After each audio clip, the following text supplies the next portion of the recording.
E o preço do café Conilon segue subindo no Espírito Santo. A alta expressiva do produto surpreendeu o mercado e esta valorização deve continuar nos próximos dias. O mercado de café segue com altas expressivas tanto para o café arábica e especialmente para o canéfora, que tem batido recordes nos preços nas últimas semanas. Especialistas do CPEA indicam que esse impulso nos preços é resultado de problemas enfrentados na produção e no escoamento do café robusta no Vietnã, o que fez com que a demanda externa fosse direcionada para o Brasil. Para o consultor das safras e mercados, Gil Barabashi, o mercado segue sustentado especialmente pelas preocupações com a oferta escassa de robusta. Na verdade, essa construção de alta do Conilon, ela já vem desde o ano passado. A gente teve uma safra menor do Vietnã, que é o maior produtor de robusta do mundo. Isso abriu espaço para o Conilon brasileiro. A gente exportou muito Conilon ano passado, enxugou a oferta e ajudou a puxar os preços. Além dessa questão de menor oferta do Vietnã, também teve o problema no Mar Vermelho, que dificultou a rota Ásia-Europa. Isso também atraiu mais interesse pelo nosso Conilon, né? Ajudou também a subir o preço internacional do Robusta. Isso tudo auxiliou nesse processo de construção de alta. E agora, mais recentemente, o fato é climático. Estamos aí no início do novo ciclo de produção no Vietnã, e esse início de novo ciclo de produção no Vietnã, o clima não está contribuindo, está faltando chuva. Eles estão no período de floração e está faltando chuva para a florada, né? E isso também ajuda a puxar os preços. Você tem pouca oferta disponível, você tem falta de café robusta no mundo, e você tem o principal produtor de robusta no mundo com início de ciclo produtivo com clima adverso. Lógico, isso tudo ele bate nos preços, e daí bateu no preço lá no terminal de Londres, vem para cá também, porque o Brasil está ocupando esse espaço deixado pelo Vietnã. A gente está exportando bastante do nosso Conilon robusta, do nosso canéfora, né? E, de certa forma, esse interesse externo está fazendo com que o preço aqui internamente suba. O Brasil é o maior produtor de café do mundo, enquanto o Vietnã ocupa a segunda posição. O país asiático costuma produzir cerca de 31 milhões de sacas por ano de robusta. No ciclo passado, a produção não ultrapassou 26 milhões de sacas. Com as temperaturas elevadas e a falta de chuva, a imprensa local tem divulgado imagens de lavouras bem comprometidas. E com essas incertezas em relação ao clima, o mercado volta os olhos para os canéforas brasileiros. Porque o ritmo de crescimento de produção do nosso canéfora robusta Conilon, principalmente do Conilon, né, ele vem crescendo num nível mais acentuado que as origens asiáticas. Esse estímulo de preço, a rentabilidade, né, e a agressividade do produtor, do produtor brasileiro no mercado internacional, ele tende a esse processo e, enfim,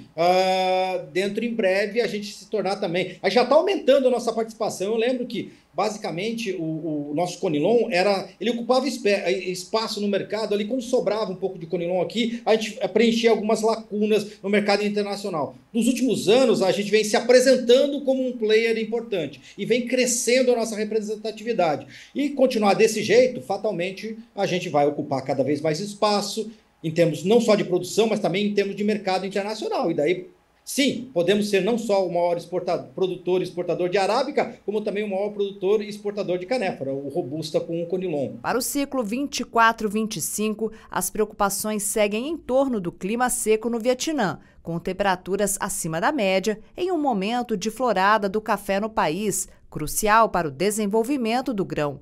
Já no Brasil, que inicia a colheita do café, especialistas apontam boas expectativas, principalmente para o arábica.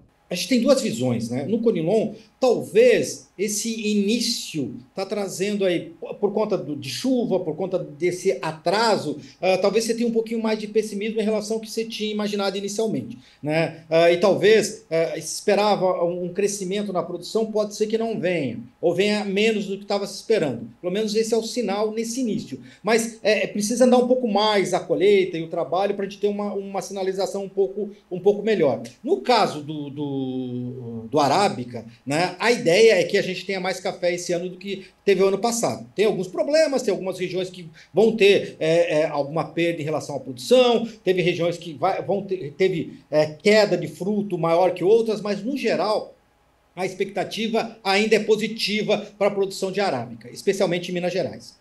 Agências que estudam o clima em todo o mundo já decretaram o fim do fenômeno El Niño. Segundo a Organização Meteorológica Mundial, entre abril e junho, as condições climáticas serão de neutralidade e o Laninha deve ganhar força entre junho e agosto. Apesar de ainda ser cedo para se falar em geada, cafeicultores e mercado seguem atentos ao clima. A ideia é que você, principalmente a partir de maio, você diminua as chuvas. Isso é positivo para o desenvolvimento da colheita aqui no Brasil. Então, a gente deve ter maio com menos chuva que abril, junho com menos chuva do que maio, julho com menos chuva, ou seja, dentro daquele processo normal de avanço do outono e chegada do inverno e diminuindo as chuvas, o que deve ser favorável para os trabalhos de colheita aqui no Brasil, né?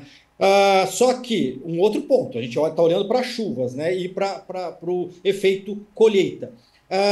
Tem a questão de transição da neutralidade, saindo do El Niño, vindo para a neutralidade, chegando para o Laninha, o inverno fica mais característico. O inverno mais característico, o que é? Menos chuva e mais frio. Então, a gente deve ter um inverno mais rigoroso, teoricamente, do que a gente teve no ano passado. Ano passado, praticamente, a gente não teve inverno nas regiões de café.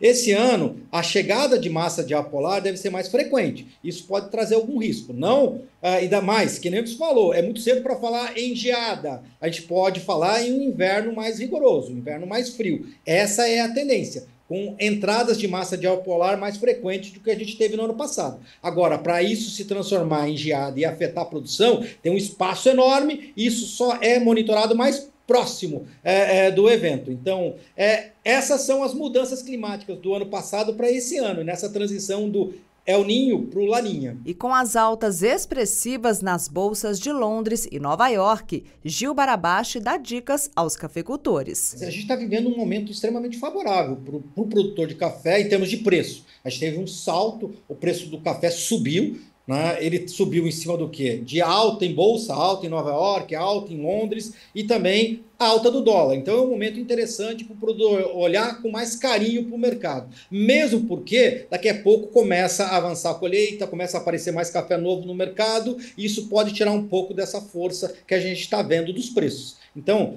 eu diria que se é para deixar uma mensagem para o produtor, ele olhar com atenção esse momento interessante para ele aproveitar, colocar um pouco desse movimento de alta dentro do resultado dele de venda, de comercialização.